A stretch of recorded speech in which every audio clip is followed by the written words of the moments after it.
Welcome to the news at 6 on this Thursday night. We begin tonight with an immigration resource service, World Relief, saying it's laying off more than 140 employees and closing offices, including the one in Boise. The Baltimore-based nonprofit cites President Trump's executive order cutting the number of refugees allowed into the U.S. by more than half as the reason for the downsizing. KTVB's Dean Johnson spoke with those at World Relief, and he is now with more on what they have to say. Dean?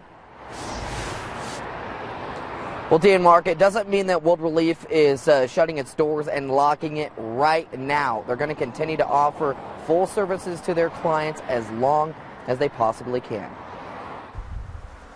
All of us are shaken by this because it's a complete sudden restructure. When President Donald Trump signed an executive order capping the amount of refugees entering the United States at 50,000, it sent a ripple effect through all those agencies who work with them. How are we going to go from an infrastructure that's prepared for one thing successfully to a different infrastructure? World Relief decided the best way of doing that is to close 5 of their offices throughout the United States, including the one in Boise. The funding mechanism just dropped out of the bucket. Renee Hage, the divisional director, says the decision was not based off of performance or criteria, but was rather a strategic move. We look at narrowing our footprint so that that money had a greater impact in the offices that would remain. Hage says the decision does not mean they're closing their doors today, but will be later on down the road. We'll continue to offer full service to all our clients for many months here to come.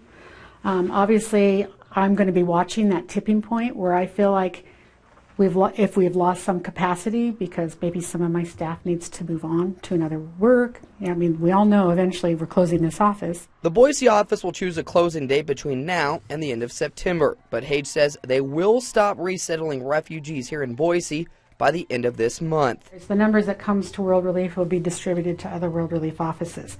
But those who have family here, those reunifications, would come to Boise just through the other agency. Agencies in a community, Hage says, they have the utmost confidence in to continue their mission. The mayor, the support of the city, the support of our partners that have been very vocal on the support of refugees. This is a great community.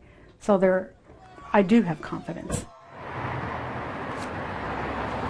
Now, the closing of the World Relief office here in Boise does not mean that the Gem State will not resettle any more refugees throughout the state. There are other resettlement programs throughout the Gem State that work with resettling refugees here that are still open. Mark and Dee. All right, thank you for that report, Dean.